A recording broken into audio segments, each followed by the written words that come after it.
मेरा नाम प्रमोद कुमार, सहायक आचार्य अर्थशास्त्र, राजकीय महाविद्यालय सुजानगढ़।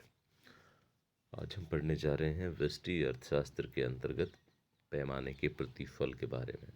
इससे पहले हमने पढ़ा था उत्पत्ति के नियम, जिसका संबंध अल्पकाल से था। अब हम बात कर रहे हैं पैमाने के प्रतिफल के बारे में। दीर्घकाल में सभी उत्पादन साधनों की मात्रा में एक समान अनुपात में परिवर्तन करने से कुल उत्पत्ति पर जो प्रभाव पड़ता है उसे पैमाने के प्रतिफल कहते हैं। अर्थात पैमाने के प्रतिफलों में उत्पादक के सभी साधनों को एक से अनुपात में परिवर्तित करके उसका उत्पादन पर प्रभाव देखते हैं। यानी कि सबसे पहले हम बात करें पैमाने के प्रतिफल के मतलब की, तो पैमाने के प्रतिफल का संबंध चूंकि दीर्घकाल से है और इसकी जो सबसे खास बात ये है कि इसमें उत्पादन के सभी साधनों को एक समान अनुपात अथवा समान प्रतिशत में परिवर्तन किया जाता है और उसका प्रभाव उत्पादन पर देखते हैं, जिसे पैमाने के प्रतिफल कहते हैं। पैमाने के जो प्रतिफल हैं, इसकी कुछ मुख्य विशेषताएं जिनके बारे में हम पढ़ रहे हैं। सबसे पहले, इसका संबंध दीर्घकाल से होता है, अल्पकाल से नहीं। अल्पकाल से जो संबंध है वो उत्पत्ति के नियम का है। पैमाने के प्रतिफलों की स्थिति में उत्पादन के कोई साधन स्थिर नहीं होते, यानी कि सभी साधन परिवर्तनशील होते हैं।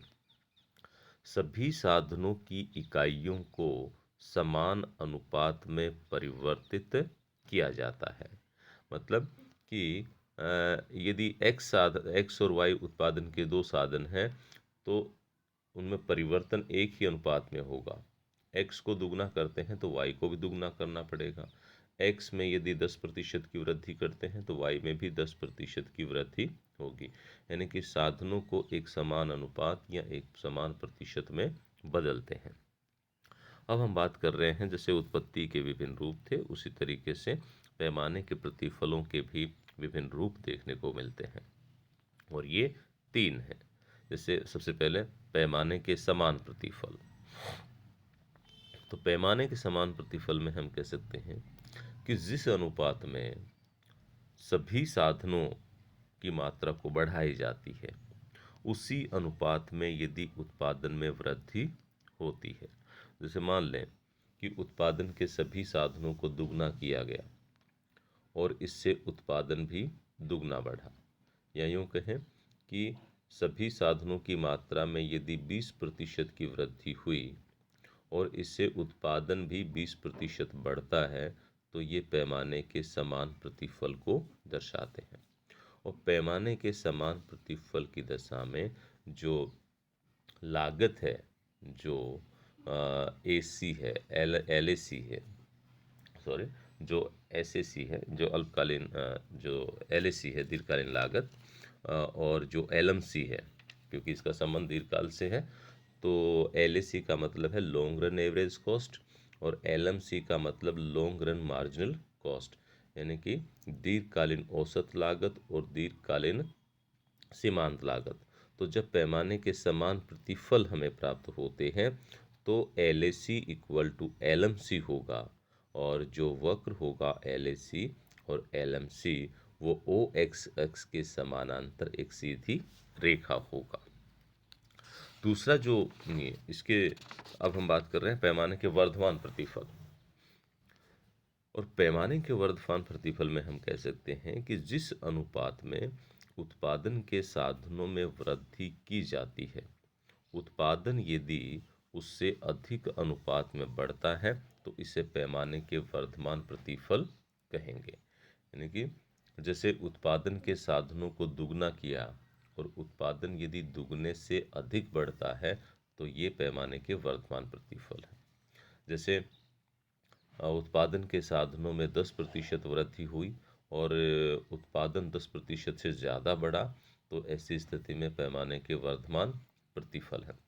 पैमाने के वर्धमान प्रतिफल की स्थिति में जो लागतें हैं प्रति इकाई, LAC और LMC, यानी कि दीर्घकालीन औसत लागत और दीर्घकालीन सीमांत लागत, दोनों ऊपर से नीचे की ओर गिरती हुई होंगी, यानी कि प्रति इकाई लागतें यहाँ पर घटती हुई होंगी जब पैमाने के वर्धमान प्रतिफल प्राप्त होते हों। पैमाने के वर्धमान प्रतिफल के जो कुछ कारण हैं कि आखिर क्यों बढ़ती हुई दर से हमें उत्पादन मिलता है, इसमें सबसे पहले है आंतरिक बचतें। ये वे बचतें हैं जो एक फर्म को अपने आंतरिक संगठन में सुधार करने के फलस्वरूप प्राप्त होती हैं। ये बचतें केवल फर्म विशेष को ही प्राप्त नहीं होती हैं, जैसे कुशल प्रबंध विज्ञापन वे में कमी आती, यानी कि उत्पादन का पैमाना जैसे जैसे बढ़ता है वैसे वैसे जो प्रबंध कुशलता है उसमें कमी आती है और उसमें वृद्धि होती है, माफ कीजिए, और साथ में जो विज्ञापन वे है उसमें कमी आती है। तो इस तरीके से जो लागतें हैं उसमें यहाँ पर प्रति इकाई कमी देखने को मिलती हैं।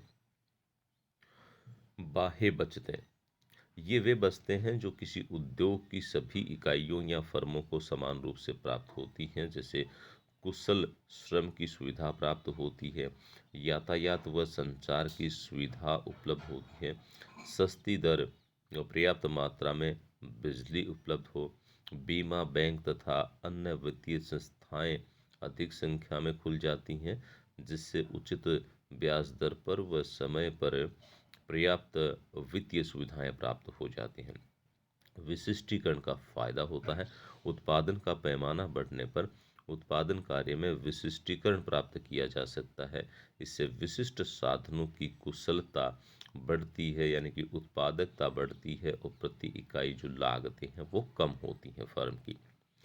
कई साधनों की इकाइयाँ बड़े पैमाने पर खरीदे जाने पर सस्ती पड़ती हैं, जैसे कच्चा माल बड़ी मात्रा में खरीदने पर सस्ता पड़ता है, कमीशन व कटौतियाँ अधिक मिलती हैं, यानी कि ये वो कारण हैं जिनसे उत्पादकता बढ़ती है और लागतें कम होती हैं, जिसके कारण पैमाने के वर्धमान प्रतिफल प्राप्त होते हैं। अब हम बात कर रहे हैं पैमाने के ह्रासमान प्रतिफल।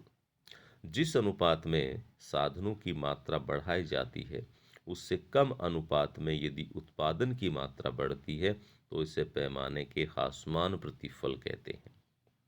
और ह्रासमान प्रतिफल के कारण, जैसे ह्रासमान प्रतिफल का मतलब कि जैसे उत्पादन के साधनों को दुगना किया और उत्पादन दुगने से कम बढ़ा, या यूँ कहें कि उत्पादन के साधनों में यदि 20% की वृद्धि होती है और उत्पादन 20% से कम यदि बढ़ता है तो हम कहेंगे पैमाने के ह्रासमान प्रतिफल है। पैमाने के ह्रासमान प्रतिफल के अंतर्गत जो प्रति इकाई लागतें हैं वो बढ़ती भी होती हैं, यानी कि औसत लागत और सीमांत लागत ह्रासमान प्रतिफल के अंतर्गत बढ़ती हुई होंगी। ह्रासमान प्रतिफल के जो कारण हैं वो मुख्यतः दिए गए हैं कि जब पैमाना बढ़ता है उत्पादन का तो अनेक जटिलताएं बढ़ जाती हैं, प्रशासन की समस्याएं बढ़ जाती हैं, श्रम साधनों की वृद्धि से उनकी क्रियाओं में नियंत्रण एवं समन्वय की कठिनाई बढ़ जाती है, निर्णय में विलंब होता है, संगठन की कुशलता घट जाती है, यानी कि ये वो मुख्य कारण बताए गए हैं जिसके कारण पैमाने के ह्रासमान प्रतिफल प्राप्त होते हैं। अब यदि हम बात करें इन तीनों को एक डायग्राम में दर्शाने की, वर्धमान, समान और ह्रासमान प्रतिफल की, तो ये जो रेखा चित्र है इसमें ओ एक्स एक्स पर साधन की जो श्रम है उसकी इकाइयों को लिया गया है और ओ वाई साधन पर जो पूंजी है, जो संबंधित साधन है उसको लिया गया है। दो साधन लिए गए हैं। हम यहाँ देख रहे हैं कि जब उत्पादन 10, 20, 30 और 40 इकाई प्राप्त होता है तो इसके अंतर्गत जो गैप है A B B C D E और ये लगातार कम होता है, यानी कि साधनों को जिस अनुपात में बढ़ाया जाता है उत्पादन उससे ज़्यादा गति से बढ़ता है। तो ये यहाँ वर्धमान प्रतिफल को सूचित करते हैं ए बी सी और डी, जिनमें गैप निरंतर कम होता जाता है। A B greater than B C greater than C D greater than D. समान प्रतिफल में देखिएगा कि D E equal to E F, यानी कि जो गैप है इन समोत्पाद वक्रों के बीच में वो समान रहता है, जो हम कहेंगे समतामान प्रतिफल, समान प्रतिफल है। और ह्रासमान प्रतिफल के अंतर्गत जो समोत्पाद वक्र हैं उनके बीच की जो दूरी है, जो गैप है, वो लगातार बढ़ता जाता है। यहाँ हम देख रहे हैं कि वर्धमान, समान और ह्रासमान प्रतिफल को एक ही रेखा चित्र में दर्शाया गया है। अब हम बात करें कि इनमें अंतर क्या है। ह्रासमान प्रतिफल माफ कीजिएगा, पैमाने के प्रतिफल और उत्पत्ति के नियम में यदि हम अंतर की बात करें तो पैमाने के प्रतिफल का संबंध दीर्घकाल से है, जबकि उत्पत्ति के नियम का संबंध अल्पकाल से है। पैमाने के प्रतिफल के अंतर्गत सभी साधन परिवर्तनशील हैं, जबकि उत्पत्ति के नियम के अंतर्गत कम से कम एक साधन स्थिर होता है। पैमाने के प्रतिफल के अंतर्गत दीर्घकाल में सभी साधनों की मात्रा में समानुपातिक परिवर्तन करने के फलस्वरूप कुल उत्पत्ति की मात्रा पर पड़ने वाले प्रभावों को बताते हैं, जबकि उत्पत्ति का नियम अल्पकाल में कुछ साधनों को स्थिर रखकर अन्य साधनों की मात्रा में वृद्धि से कुल उत्पत्ति की मात्रा पर पड़ने वाले प्रभाव बताते हैं। यानी कि संक्षेप में हम कह सकते हैं कि उत्पत्ति के नियम का संबंध अल्पकाल से है, पैमाने के प्रतिफल का संबंध दीर्घकाल से है।